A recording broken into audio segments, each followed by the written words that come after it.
What's up, everybody? So it's time for another guide, and as you guys can tell from the title, this one's for Aragon as a peasant republic.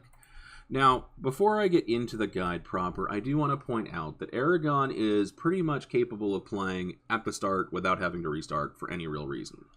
That being said, your life will be easier if France does not rival you and does rival Castile, because that means that they will help you fight Castile, which can be very, very helpful. That being said, you don't need to have them, just helpful. Now that that's done being talked about, let's talk about the estates and privileges. Now, for those of you who watch my channel a lot, you'll notice I didn't grant the monarch points. The reason why is you're first off going to lose nobility estate when you become a peasant republic, so don't bother really granting anything long-term into the nobility estate. Grant nothing but short-term bonuses.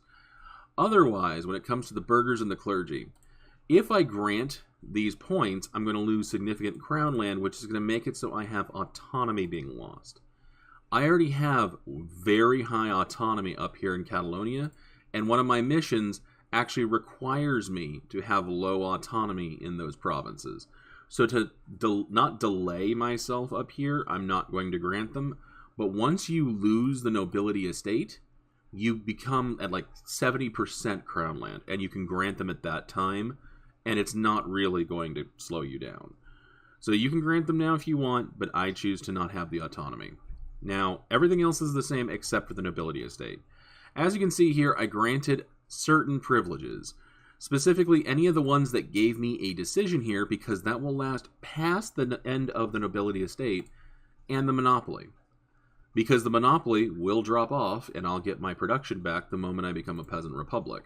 So I recommend these three down at the bottom, because this will allow you to, first, just automatically complete any diet mission and get some loyalty, and then this will make it so you get lower maintenance cost in your troops for a while, and a free general.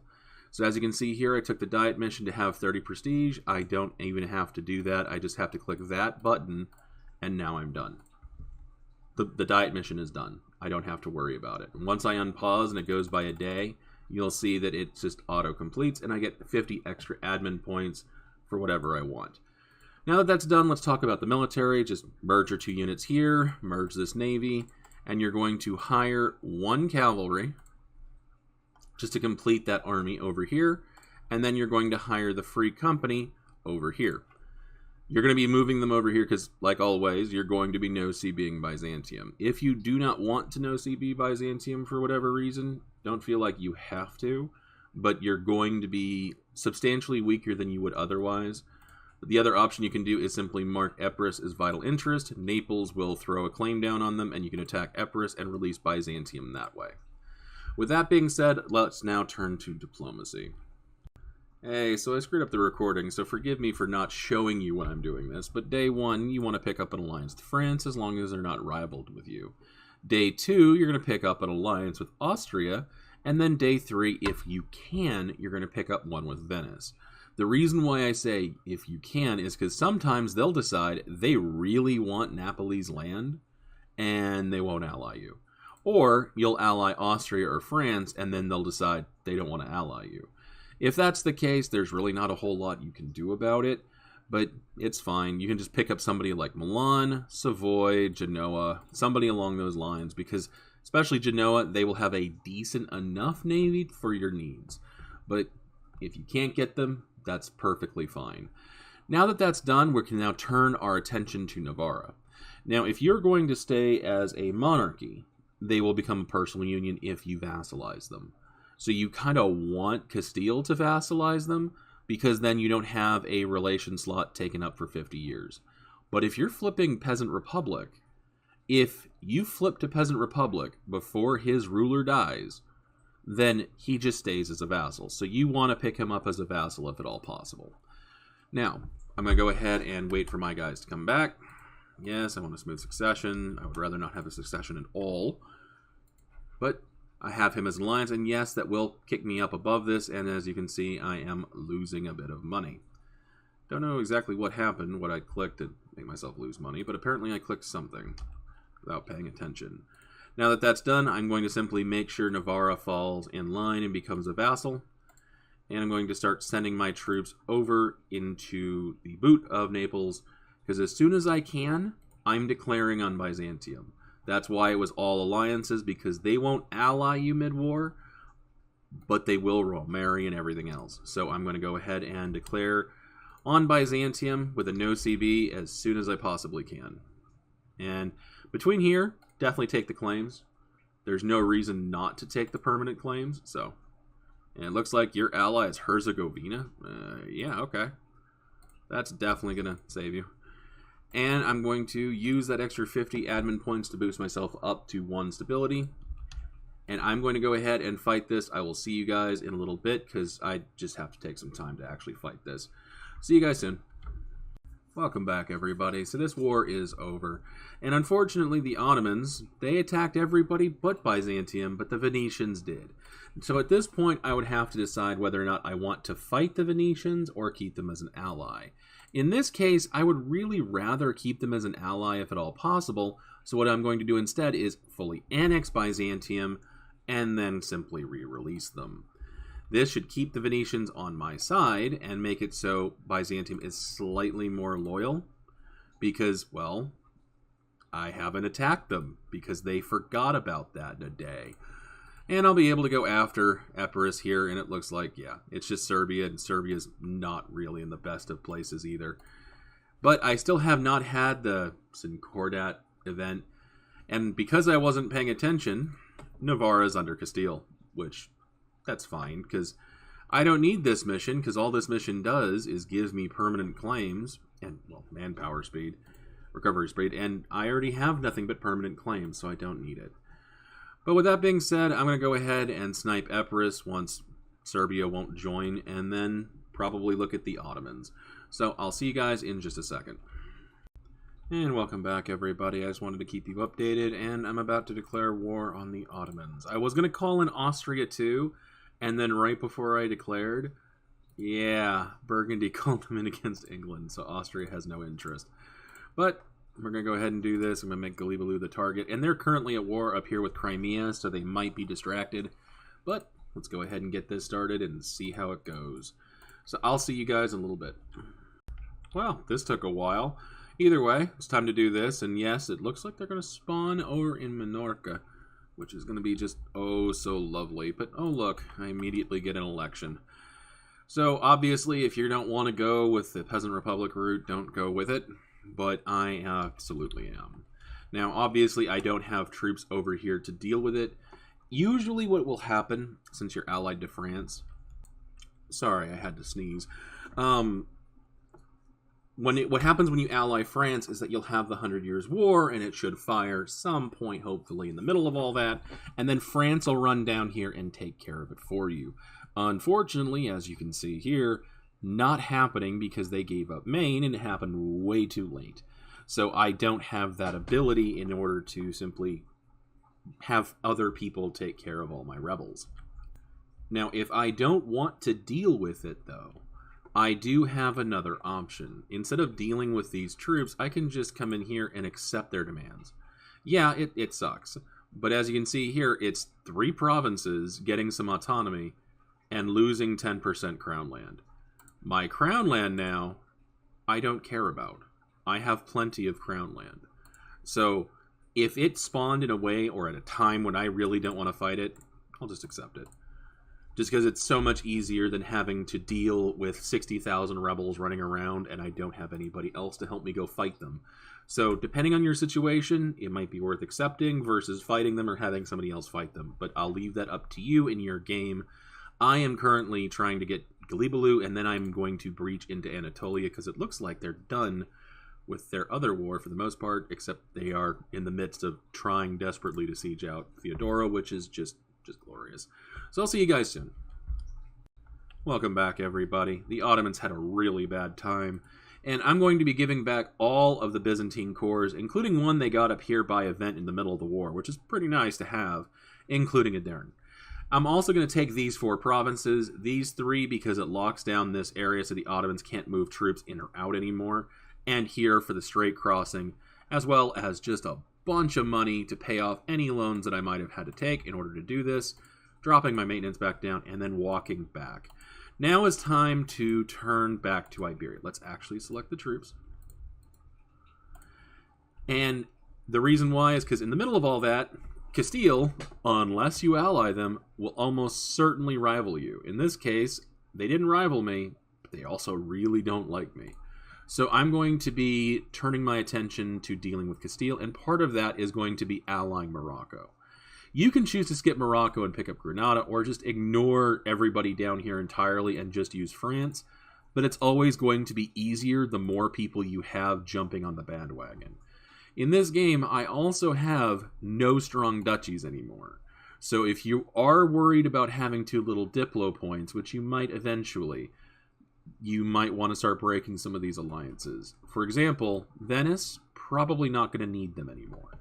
I already have the Strait Crossing, I don't need their navy, and realistically, I probably want to grab a few of their provinces nearby anyway, so I will likely be breaking this alliance, unless they're going to be willing to help me with Castile.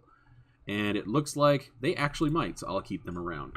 But with that being said, I'm going to go ahead and focus on getting ready for the next step. See you guys in a little bit. Welcome back, everybody. So, it turns out, while normally I would get rid of Venice, I had to get rid of Austria, because Castile rivaled me and I rivaled them back, so Austria broke their alliance with me. So because they did that, everybody's going to have a bad day, because I'm going to burn everybody to the ground. And in this, I'm going to be going for Albacete, because I really want this state more than anything else, and then if I can get this fort just so I never have to deal with it again, that's my goal. So I'm going to go ahead and fight this, and that's mainly going to be my allies fighting this. I'll see you guys in just a little bit. And welcome back, everybody. So this war is over, and what I'm going to be doing is taking this band of 3 provinces from Portugal, obviously because I don't want to be dealing with these forts again, and just a little bit of money. And then as far as Castile is concerned, I'm taking all of this land, and no, I will not have the points to actually core all of this up immediately. I will soon enough, though. So this way, I'll be able to not have to deal with forts again when I go in again, and I can dissolve this alliance with Morocco because I don't need their help anymore. They were a nice distraction and extra troops that I needed, but really won't need anybody else's help anymore, and now Castile is pretty much broken. So I'm going to go ahead and consolidate because I need to spend some time now actually making sure I'm not going to explode from this land. And I'll see you guys in a little bit. And welcome back, everybody. So, guess what time it is? Time for the Ottomans to really hate their life.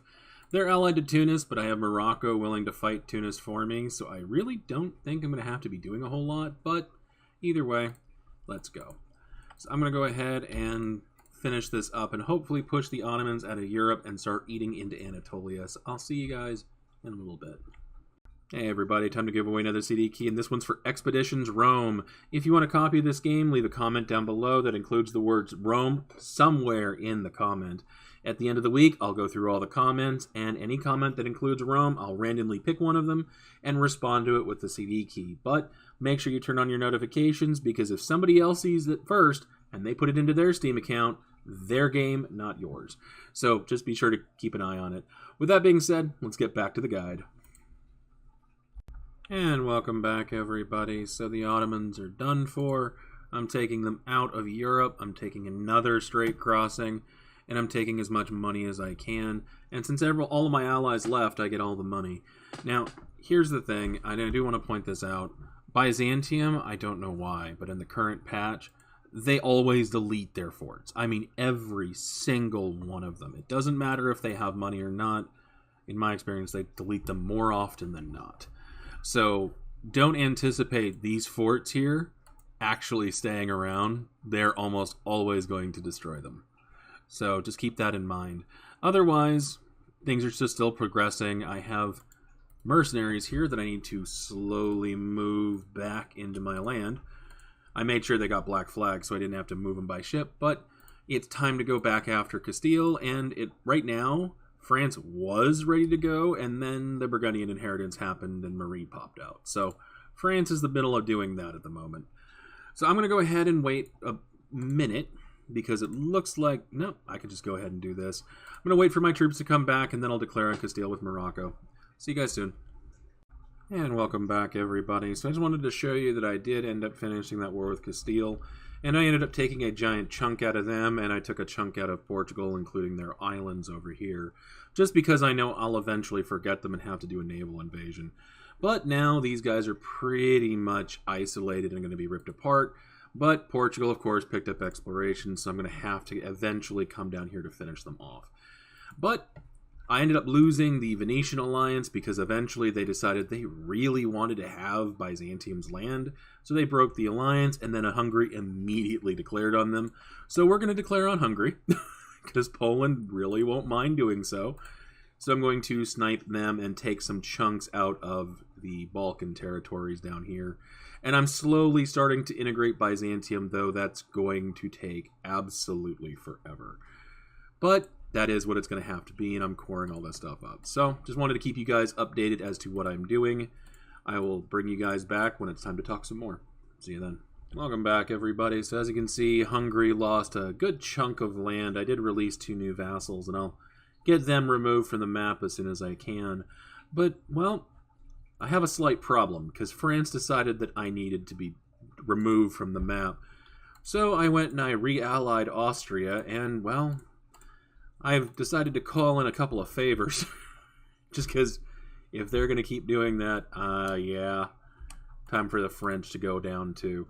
So I'm going to go ahead and take care of the French, and I'll be back as soon as I can. And this should be taken care of as well, but yeah, the French decided to be annoying, so I'm going to deal with the French. See you soon. Welcome back, everybody. So that war really sucked for my allies.